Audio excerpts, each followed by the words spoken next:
Hello students. तो आज मैं फिर से आप सबके सामने में आया हूँ हिंदी का एक नया चैप्टर लेकर के। और हिंदी के इस चैप्टर का नाम है प्रेमचंद के फटे जूते। तो जो बच्चे सीबीएसई एनसीईआरटी का सिलेबस फॉलो कर रहे हैं उनकी हिंदी की किताब है क्षितिज भाग 1 क्लास 9th के बच्चों के लिए उसी का ये चैप्टर है। चैप्टर का नाम है प्रेमचंद के फटे जूते और ये चैप्टर नंबर 6 है। इसके लेखक हैं हरिशंकर परसाई जी। तो ये नाम थोड़ा सा अटपटा सा लग रहा होगा ना कि भाई हम यहाँ पर प्रेमचंद के फटे जूतों की बात क्यों कर रहे हैं। तो एक्चुअली में हम लोग प्रेमचंद के फटे जूतों की बात नहीं कर रहे हैं।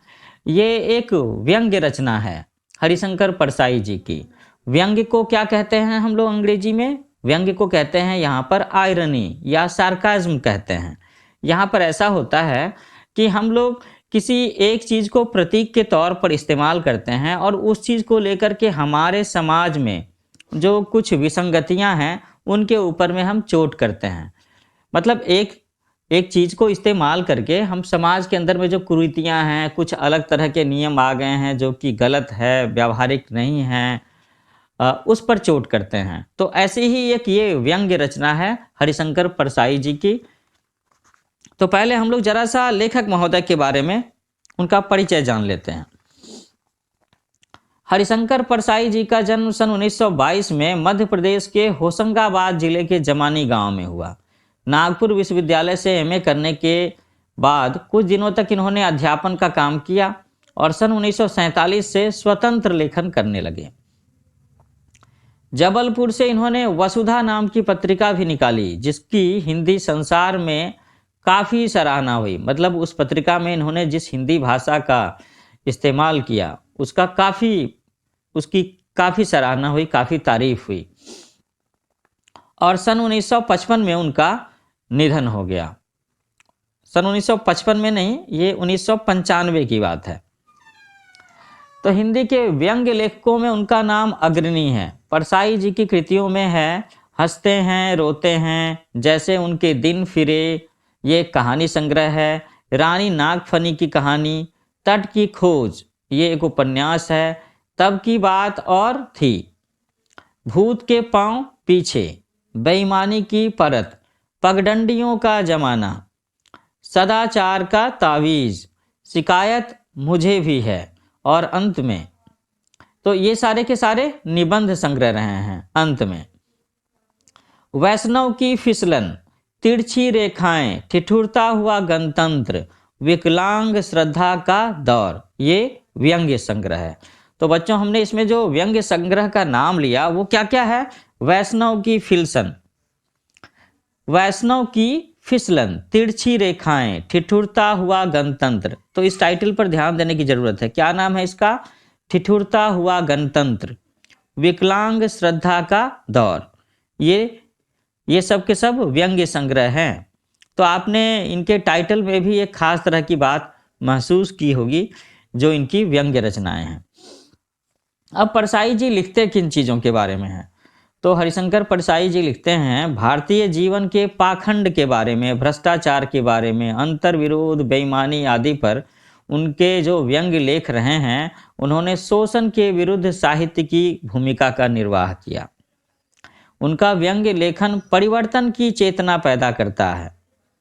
कोरे हास्य से अलग यह व्यंग्य आदर्श के पक्ष में अपनी उपस्थिति दर्ज कराता है। तो इसका मतलब है कि व्यंग्य दो प्रकार के होते हैं। एक तो ऐसी रचनाएं जिसे पढ़ करके सीधे सीधे आपको हंसी आती है, जिसमें संवाद चुटीले हो सकते हैं, कहानी रोचक हो सकती है। और दूसरा व्यंग्य वो भी होता है जिसके जरिए हम समाज में फैली किसी कुरीति के बारे में, पाखंड के बारे में, भ्रष्टाचार के बारे में चोट करते हैं। हम उसके बारे में एक बात कहते हैं कि भाई ऐसा तो होता है लेकिन ऐसा होना चाहिए। सामाजिक, राजनीतिक और धार्मिक पाखंड पर लिखे उनके व्यंग्यों ने व्यंग्य साहित्य के मानकों का निर्माण किया। इन्होंने व्यंग्य साहित्य में इन्होंने नए स्टैंडर्ड इस्टेब्लिश किए हैं। परसाई जी बोलचाल की सामान्य भाषा का प्रयोग करते हैं और इसकी वजह से इनके लिखी रचनाओं की रीच जन सामान्य में बढ़ जाती है, पढ़ने वालों की संख्या बढ़ जाती है।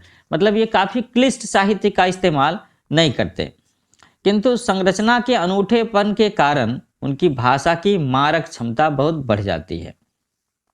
अब ये जो रचना है प्रेमचंद के फटे जूते, प्रेमचंद के फटे जूते शीर्षक निबंध में परसाई जी ने प्रेमचंद के व्यक्तित्व की सादगी, उनकी सिंप्लिसिटी, उसके साथ साथ में एक रचनाकार की जो अंतर्भेदी सामाजिक दृष्टि का विवेचन करते हुए आज की दिखावे की प्रवृत्ति एवं अवसरवादिता पर व्यंग्य किया है। क्या किया उन्होंने? आज के दिखावे की प्रवृत्ति और अवसरवादिता पर व्यंग्य किया है। ये आपके लिए ध्यान देने की बात है।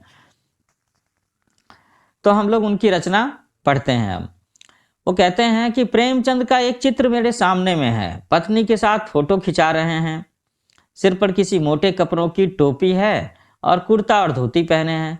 कनपटी चिपकी हुई है, गालों की हड्डियां उभर आई हैं, पर घनी मूछें चेहरे को भड़ा भड़ा बतलाती हैं। पाँव में कैनवास के जूते हैं जिनके बंद बेतरतीब बंधे हुए हैं। अच्छा, उनके जो बंधन हैं, स्ट्रिंग्स की बात हो रही है। लापरवाही से उपयोग करने पर बंद के सिरों पर की लोहे की पतरी निकल जाती है और छेदों में बंद डालने में परेशानी होती है। तब बंद कैसे भी कस लिए जाते हैं। तो ये जो जूते के फीतों में होता था ना, पहले लोहे की पतरी लगी होती थी आगे के सिरों पर, अब आजकल वहां पर प्लास्टिक की पतरी लगी होती है। अब आगे बताते हैं परसाई जी इस चित्र के बारे में कि दाहिने पांव का जूता ठीक है, मगर बाएं जूते में बड़ा छेद हो गया है जिसमें से उंगली बाहर निकल आई है। मेरी दृष्टि इस जूते पर अटक गई है। सोचता हूँ कि फोटो खिंचाने की अगर यह पोशाक है तो पहनने की कैसी होगी। ये कह कर के लेखक महोदय यहाँ पर ये कहना चाहते हैं कि आमतौर पर जब लोग अपनी तस्वीरें खिंचवाते हैं, फोटो खिंचवाते हैं, तो वो थोड़े से बन ठन करके फोटो खिंचवाते हैं, थोड़ा सा दिखावा होता है। उनके पास में जो सबसे अच्छे से अच्छे कपड़े मौजूद होंगे, वो ज्वेलरी वगैरह भी, जूते वगैरह भी, टोपी वगैरह भी, जो घर में सबसे अच्छे से अच्छे हों। और कई बार तो कुछ लोग अड़ोसी पड़ोसी यार दोस्त से मांग कर भी पहन लेते हैं कि भाई मुझे अच्छी फ़ोटो खिंचवानी है। हालांकि ऐसी बात प्रेमचंद जी के साथ में रही नहीं होगी। प्रेमचंद जी बड़े सादगी पसंद व्यक्ति थे और हम लोग कहीं से भी प्रेमचंद जी के ऊपर में कोई ताना नहीं कस रहे हैं। लेकिन लेखक महोदय जी ने जब ये रचना लिखी है और उसमें उन्होंने प्रेमचंद के फोटो को प्रतीक चिन्ह के तौर पर इस्तेमाल किया है इस समाज के ऊपर में चोट करने के लिए, तो एक बार जरा हम इस नज़रिए से भी इस चैप्टर को पढ़ेंगे। तो वो कहते हैं कि भाई फोटो खिंचाने की अगर यह पोशाक है तो पहनने की कैसी होगी। नहीं, इस आदमी की अलग अलग पोशाकें नहीं होंगी, इसमें पोशाकें बदलने का गुण नहीं है। मतलब ये बात भी दिख जाती है लोगों को तस्वीरों में, तो यह जैसा है वैसा ही फोटो में खिंच जाता है। मैं उनके चेहरे की तरफ देखता हूँ। क्या तुम्हें मालूम है मेरे साहित्यिक पुरखे कि तुम्हारा जूता फट गया है और अंगुली बाहर दिख रही है। यहाँ पर ये बातें ऐसी लिखी हैं जैसे हरिशंकर परसाई जी प्रेमचंद जी से बातें कर रहे हों। तभी उन्होंने उनको कहा है कि मेरे साहित्यिक पुरखे, पूर्वज। क्या तुम्हें इसका जरा भी एहसास नहीं है, जरा लज्जा, संकोच या झेप नहीं है? क्या तुम इतना भी नहीं जानते कि धोती को थोड़ा नीचे खींच लेने से उंगली ढकी रह सकती है? कहने का मतलब है कि तब फटे हुए जूते से जो उंगलियां बाहर निकली हुई हैं वो दिखाई नहीं देती। मगर फिर भी तुम्हारे चेहरे पर बड़ी बेपरवाही, बड़ा विश्वास है। लापरवाह होना अलग बात है, बेपरवाह होना अलग बात है। बच्चों, आपको इस पर ध्यान देने की जरूरत है। और ये बड़ा विश्वास, इसे हम क्या कह सकते हैं? इसे हम आत्मविश्वास भी कह सकते हैं। फोटोग्राफर ने जब रेडी प्लीज कहा होगा तब परंपरा के अनुसार तुमने मुस्कान लाने की कोशिश की होगी। दर्द के गहरे कुएं के तल में कहीं पड़ी मुस्कान को धीरे धीरे खींचकर ऊपर निकाल रहे होंगे कि बीच में ही क्लिक करके फोटोग्राफर ने थैंक यू कह दिया होगा। विचित्र है यह अधूरी मुस्कान। यह मुस्कान नहीं, इसमें उपहास है, इसमें व्यंग है। यह कैसा आदमी है जो खुद तो फटे जूते पहने फोटो खिंचा रहा है पर किसी पर भी हंस रहा है। मतलब उसे इस बात की चिंता नहीं है कि उसके जूते फटे हुए हैं और उसकी तस्वीर खींची जा रही है, कि ये शर्मिंदगी की बात नहीं होगी, फिर भी वो आदमी हंस रहा है। तो ऐसे में सोचना पड़ेगा ना कि ये आदमी अंदर से कितना खुश है, और या अगर किसी पर हंस रहा है तो क्यों हंस रहा है? फोटो ही खिंचाना था तो ठीक जूते पहन लेते या न खिंचाते। फोटो न खिंचाने से क्या बिगड़ता था? शायद पत्नी का आग्रह रहा हो और तुम अच्छा चल भाई कह करके बैठ गए होंगे पत्नी का मन रखने के लिए। मगर यह कितनी बड़ी ट्रेजेडी है कि आदमी के पास फोटो खिंचाने को भी जूता ना हो। इस लाइन पर भी आपको ध्यान देने की जरूरत है। मैं बच्चों आपसे ही कह रहा हूँ कि ये कितनी बड़ी ट्रेजेडी है कि आदमी के पास में फोटो खिंचाने को जूता ना हो। ये कहीं ना कहीं आर्थिक विपन्नता की ओर संकेत करता है। मैं तुम्हारे यह फोटो देखते देखते तुम्हारे क्लेश को अपने भीतर महसूस करके जैसे रो पड़ना चाहता हूँ, मगर तुम्हारी आंखों का यह तीखा दर्द भरा व्यंग्य मुझे एकदम रोक लेता है। तुम फोटो का महत्व नहीं समझते होते तो किसी से फोटो खिंचाने के लिए जूते मांग लेते। लोग तो मांगे के कोट से वर दिखाई करते हैं। वर दिखाई आप समझ रहे हो ना? ये शादी से संबंधित एक रस्म है जिसमें लोग महंगे से महंगे कपड़ा पहनना चाहते हैं ताकि समाज में उसकी प्रतिष्ठा बढ़ सके, ससुराल पक्ष में उसको इज्जत की नज़रों से देखा जा सके। और मांगे की मोटर से बारात निकालते हैं ताकि लोग बाद में लोगों से कह सके कि हाँ मेरी शादी इतनी धूमधाम से हुई थी। फोटो खिंचाने के लिए तो बीवी तक मांग ली जाती है, तुमसे तो जूते ही मांगते नहीं बने। तो यहाँ पर ये थोड़ी सी एक बात लिखी है लेखक महोदय ने जिससे हंसी आ जाती है कि तुम फोटो का महत्व नहीं जानते। लोग तो इत्र चुपर कर फोटो खिंचाते हैं कि जिससे फोटो में खुशबू आ जाए। ऐसा होता है क्या भला? गंदे से गंदे आदमी की फोटो भी खुशबू देती है। टोपी 8 आने में मिल जाती है और जूते उस जमाने में 5 रुपये से कम क्या मिलते होंगे। तो बच्चों इस चीज़ को जरा गौर करके देखोगे तो आपको ये भी समझ में आएगा कि प्रेमचंद जी के समय से लेकर के आज तक के समय में हमारी आर्थिक व्यवस्था में क्या चेंजेस आया है समाज में, और हमारे देश की अर्थव्यवस्था में, मुद्रास्फीति इन्फ्लेशन रेट में, आज की जो इकोनॉमिकल कंडीशन है, आज की लोगों की जो खर्च करने की क्षमता है, कमाने की क्षमता है, और प्रेमचंद जी के समय में लोगों के पास में जो रोजगार होंगे, उनकी जो कमाई के साधन रहे होंगे, उस समय रुपये की जो पावर रही होगी, मैं बाइंग पावर की बात कर रहा हूँ, है ना? तो क्या कहते हैं लेखक की टोपी उस समय 8 आने में मिल जाती होगी। और 8 आने का सिक्का तो आजकल दिखता ही नहीं, आप ढूंढते रह जाओगे। और जूते उस जमाने में 5 रुपये से में कम में क्या मिलते होंगे, और आजकल के जूते हाँ 500 रुपये में बस इधर उधर चलने भर को जूते मिल जाएंगे। लेकिन अगर किसी अच्छे खाते पीते परिवार से बात करो तो 2000-3000 से ऊपर से कम की जूते मतलब उससे कम के जूते की बात तो कोई सोचेगा भी नहीं। और जहाँ पर बात इम्प्रेशन झाड़ने की हो, शो करने की हो, फोटो खिंचवाने की हो, तो लोग 5000 के जूते पहनना चाहेंगे। जूता हमेशा टोपी से कीमती रहा है। तो बच्चों इस लाइन पर भी ध्यान देने की जरूरत है कि पैरों में पहनने वाला जूता हमारे सिर पर पहने जाने वाली टोपी से हमेशा कीमती रहा है। इसमें भी एक बहुत बड़ा व्यंग्य छिपा है। और अब तो जूते की कीमत और बढ़ गई है और एक जूते पर 2500 टोपियां न्यौछावर होती हैं। तुम भी जूते और टोपी के अनुपातिक मूल्य के मारे हुए थे क्या? यह विडंबना मुझे इतनी तीव्रता से पहले कभी नहीं चुभी जितनी आज चुभ रही है जब मैं तुम्हारा फटा जूता देख रहा हूं। तुम एक महान कथाकार, उपन्यास सम्राट, युग प्रवर्तक, जाने क्या क्या कहलाते थे, मगर फोटो में तुम्हारा जूता फटा हुआ है। और ये बात काफी चुभने वाली है, प्रभावित करने वाली है, ऐसा कहते हैं परसाई जी। अब परसाई जी कहते हैं कि मेरा जूता भी कोई अच्छा नहीं है। यूं ऊपर से अच्छा दिखता है, अंगुली बाहर नहीं निकलती, पर अंगूठे के नीचे तला फट गया है। अंगूठा जमीन से घिसता है और पैनी मिट्टी पर कभी कभी रगड़ खाकर लहूलुहान भी हो जाता है। पूरा तला गिर जाएगा, पूरा पंजा छिल जाएगा, मगर अंगुली बाहर नहीं दिखेगी।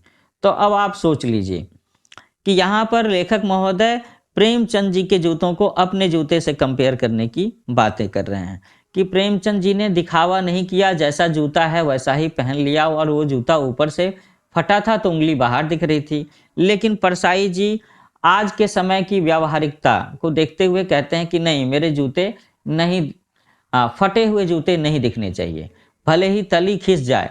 जूते का असली काम क्या होता है? जूते का असली काम होता है पैरों को सुरक्षा देना, और सुरक्षा देने वाले काम में तली का बहुत ही इम्पोर्टेंट रोल है। अगर नीचे तली मजबूत नहीं होगी, बंद नहीं होगी, तो सड़क पर कांटे चुभ सकते हैं, पत्थर चुभ सकते हैं, पैरों को कितनी तकलीफ हो सकती है। लेकिन परसाई जी क्या कहते हैं कि भाई मेरे जूते ऊपर से फटे नहीं हैं, उंगलियां मेरी बाहर नहीं दिखती, तो देखने वाले को तो लगेगा कि परसाई जी ने बड़े अच्छे जूते पहने हैं। अब परसाई जी को अंदर से जो दर्द हो रहा होगा सड़क पर चलते समय, ये छिपाने की बात है। इससे समाज को क्या मतलब? तो कहते हैं कि पूरा तला गिर जाएगा, पूरा पंजा छिल जाएगा, मगर उंगली बाहर नहीं दिखेगी। तुम्हारी उंगली दिखती है पर पांव सुरक्षित हैं। मेरी उंगली ढकी है पर पंजा नीचे घिस रहा है। तुम पर्दे का महत्व ही नहीं जानते और हम पर्दे पर कुर्बान हो रहे हैं। तो ये जो आखिर की 3 पंक्तियां 4 पंक्तियां हैं बच्चों, ये बहुत ही कमाल की पंक्तियां हैं। आप इसे फिर से देखो कि तुम्हारी उंगली दिखती है पर तुम्हारे पांव सुरक्षित हैं। किसके पांव? प्रेमचंद जी के पांव। और मेरी उंगली ढकी है पर पंजा नीचे घिस रहा है। यहाँ पर किसके पांव और जूते की बात हो रही है? हरिशंकर परसाई जी अपने जूते और पांव की बात कर रहे हैं। और आखिर में वो एक बात कहते हैं जो बहुत बड़ा चोट है इस समाज पर। यह है कि तुम पर्दे का महत्व ही नहीं जानते, हम पर्दे पर कुर्बान हो रहे हैं। तो तुम फटा जूता बड़े ठाठ से पहने हो, मैं ऐसे नहीं पहन सकता। फोटो तो जिंदगी भर इस तरह नहीं खिंचाऊं, चाहे कोई जीवनी बिना फोटो के ही छाप दे। ऐसा कहते हैं परसाई जी अपने बारे में कि तुम्हारी यह मूंग व्यंग्य मुस्कान जो है, मतलब प्रेमचंद जी की जो व्यंग्य मुस्कान है जो उस फोटो में दिखती है परसाई जी को, उसके बारे में वो कहते हैं कि तुम्हारी यह व्यंग्य मुस्कान मेरे हौसले पस्त कर देती है। क्या मतलब है इसका? कौन सी मुस्कान है यह कि इतना कुछ होने के बावजूद भी तुम जो मुस्कुरा रहे हो? कि क्या होरी का गोदान हो गया? होरी का गोदान हो गया। गोदान प्रेमचंद जी की एक रचना है। क्या पूस की रात में नील गाय हल्कू का खेत चर गई? तो ये पूस की रात जो है वो भी प्रेमचंद जी की कहानी है। अगर आप इसे अच्छे से समझना चाहते हो तो आपको प्रेमचंद जी का साहित्य पढ़ना होगा कि आखिर पूस की रात में ऐसी क्या बात हो गई और गोदान में होरी का क्या हुआ। आगे हरिशंकर परसाई जी कहते हैं कि क्या सुजान भगत का लड़का मर गया क्योंकि डॉक्टर क्लब छोड़कर नहीं आ सकते? तो आपको एक बार ये भी जानना होगा। नहीं, मुझे लगता है माधो औरत के कफन के चंदे की शराब पी गया, वही मुस्कान मालूम होती है। तो ये कफन नाम की एक कहानी भी है प्रेमचंद जी की। तो मैं तुम्हारा जूता फिर से देखता हूं कि कैसे फट गया यह, मेरी जनता के लेखक। तो मेरी जनता के लेखक, ये बहुत बड़ा सम्मान है प्रेमचंद जी के लिए। क्या बहुत चक्कर काटते रहे तुम? क्या बनिए के तगादे से बचने के लिए मील 2 मील का चक्कर लगा लगा कर घर लौटते रहे और इस वजह से तुम्हारे जूते फट गए? चक्कर लगाने से जूता फटता नहीं है, घिस जाता है। कुंभन दास का जूता भी फतेहपुर सिकड़ी जाने आने में घिस गया था, उसे बड़ा पछतावा हुआ। उसने कहा कि आवत जात पन्हैया घिस गई, बिस गयो बिसर गयो हरिनाम। क्या कहा है? आवत जात पन्हैया घिस गई, बिसर गयो हरिनाम। और ऐसे बुलाकर देने वालों के लिए कहा था कि जिनके देखे दुख उपजत हैं तिनको करबो परै सलाम।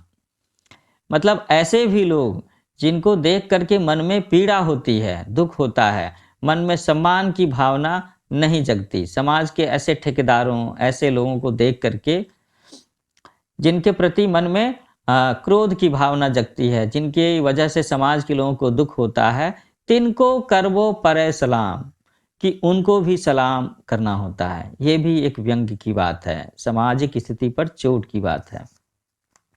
तो चलने से जूता घिसता है, उसकी तली घिसती है, फटता नहीं। तो तुम्हारा जूता कैसे फट गया? मुझे लगता है कि तुम किसी सख्त चीज को ठोकर मारते रहे हो। कोई चीज जो परत पर परत सदियों से जम गई है, उसे शायद तुमने ठोकर मार मार कर अपना जूता फाड़ लिया।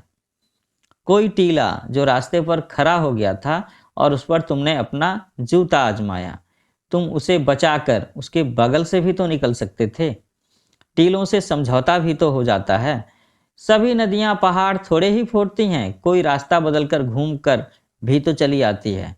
तो यहाँ पर एक बहुत बड़ी बात कहने की कोशिश की है हरिशंकर परसाई जी ने, और कहीं ना कहीं ये बातें प्रेमचंद जी की तारीफ में कही गई हैं कि ऐसे कौन से सामाजिक मूल्य रहे होंगे, ऐसे कौन सी धारणाएं रही होंगी जिसको लेकर के प्रेमचंद जी ने समझौता नहीं किया होगा, जीवन पर्यंत संघर्ष किया होगा उन्होंने, है ना। तो तुम समझौता कर नहीं सके, क्या तुम्हारी भी वही कमजोरी थी जो होरी की ले डूबी, जो होरी को ले डूबी, वही नेम धर्म वाली कमजोरी, वही नेम धर्म, उसकी भी जंजीर थी। मगर तुम जिस तरह मुस्कुरा रहे हो उससे लगता है कि शायद नेम धर्म तुम्हारा बंधन नहीं था, तुम्हारी मुक्ति थी। तो ऐसा होता है बच्चों कि समाज में बहुत सारी कुरीतियां हैं, बहुत सारी धारणाएं हैं, वो कई बार लोगों को बांधती हैं, मजबूर करती हैं, कमज़ोर बनाती हैं। और जो व्यक्ति संघर्ष करता है, उनकी इन धारणाओं की परवाह नहीं करता, उसके कुछ अपने सिद्धांत होते हैं, अपने मूल्य होते हैं, तो वो इन धारणाओं से मुक्त होकर के जिएगा। भले थोड़ी सी सादगी में जिएगा, गरीबी के दिन जिएगा, लेकिन वो अपने सामाजिक मूल्यों से समझौता नहीं करता। इसीलिए परसाई जी कहते हैं कि क्या तुम्हारा बंधन नहीं था, तुम्हारी मुक्ति थी। तुम्हारे यह पांव की उंगली मुझे संकेत करती सी लगती है, जिसे तुम घृणित समझते हो, उसकी तरफ हाथ की नहीं पांव की उंगली से इशारा करते हो तुम। ये भी एक बहुत बड़ी बात कहने की कोशिश की है परसाई जी ने कि उन्होंने समाज के बारे में यह कहने की कोशिश की, भाई हम लोग किसी की चीज़ की तरफ में उंगली दिखा करके इशारा करते हैं ना, तो उन्होंने उस चीज़ को इतना घिनौना समझा होगा, उतना खराब समझा होगा कि उन्होंने अपने पैर की उंगली से इशारा करने की कोशिश की है, ऐसा कह रहे हैं ये। तो तुम क्या उसकी तरफ इशारा कर रहे हो जिसे ठोकर मारते मारते तुमने जूता फाड़ लिया? ठोकर मारते मारते इसका मतलब है विरोध करते करते। मैं समझता हूँ, तुम्हारी उंगली का इशारा भी समझता हूँ और यह व्यंग्य मुस्कान भी समझता हूँ। तुम मुझ पर या हम सभी पर हंस रहे हो, उन पर जो उंगली छिपाए और तलुआ घिसाए चल रहे हैं, उन पर जो टीले को बरका कर बाजू से निकल रहे हैं। तुम कह रहे हो मैंने तो ठोकर मार मार करके जूता फाड़ लिया, उंगली बाहर निकल आई पर पाँव बचा रहा और मैं चलता रहा। लेकिन तुम उंगली को ढांकने की चिंता में तलुओं का नाश कर रहे हो, तुम चलोगे कैसे? मगर तुम उंगली को ढांकने की चिंता में तलुओं का नाश कर रहे हो, और जब तलुए नहीं रहेंगे तो तुम चलोगे कैसे? तो ये बात कह रहे हैं हरिशंकर जी। मैं समझता हूँ, मैं तुम्हारे फटे जूते की बात समझता हूँ, उंगली का इशारा समझता हूँ, तुम्हारी व्यंग्य मुस्कान समझता हूँ। तो इतना कह करके यहाँ पर हरिशंकर परसाई जी की ये व्यंग्य रचना खत्म होती है, जिसमें उन्होंने प्रेमचंद जी का एक शब्द चित्र बनाया है। उसमें उन्होंने जगह जगह पर उनकी साहित्यिक रचनाओं का रेफरेंस भी इस्तेमाल किया है, उनकी सादगी के बारे में भी बताया है, और किस तरीके से उनके एक सादगी भरे हुए फोटो को प्रतीक चिन्ह बना करके हमारे समाज में जो दिखावे की संस्कृति है, दिखावे की संस्कृति, उस पर उन्होंने चोट किया है। तो बच्चों एक बार जल्दी से मैं इस चैप्टर के शब्द संपदा सेक्शन के शब्दों को पढ़ देता हूँ।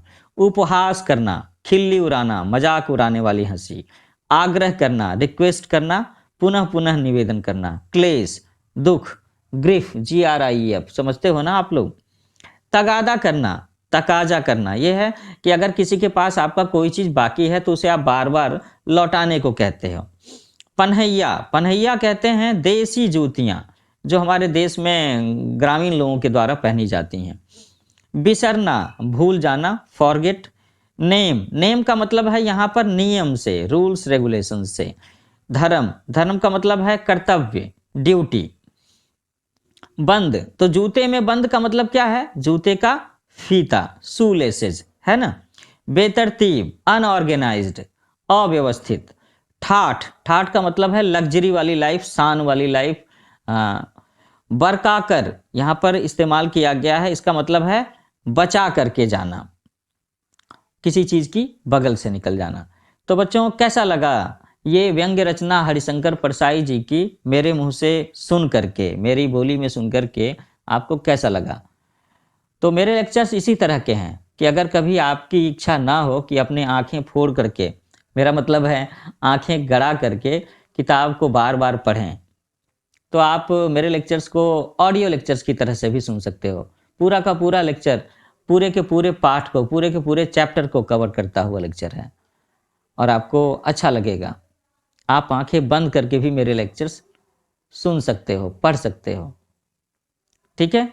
तो इसके साथ ही मैं ये चैप्टर यहाँ पर कंक्लूड करता हूँ। आप मेरे यूट्यूब चैनल का नाम याद रखें, उसे शेयर करें, सब्सक्राइब करें। बस एक इतना ही छोटा-सा रिक्वेस्ट है मेरा आपसे और ये आपके लिए बहुत ही फ़ायदेमंद साबित होने वाला है क्योंकि मैं बहुत सारे लेक्चर और पूरे डिटेल लेक्चर सेशन डालने वाला हूँ आप सारे स्टूडेंट्स के लिए जो सीबीएसई के स्टूडेंट्स हैं। तो न्यू एज कोचिंग, इसे भूलेंगे नहीं, याद रखेंगे। आपका दिन शुभ हो। बहुत सारा आशीर्वाद, अच्छे से मन लगा करके पढ़ें। Bye bye.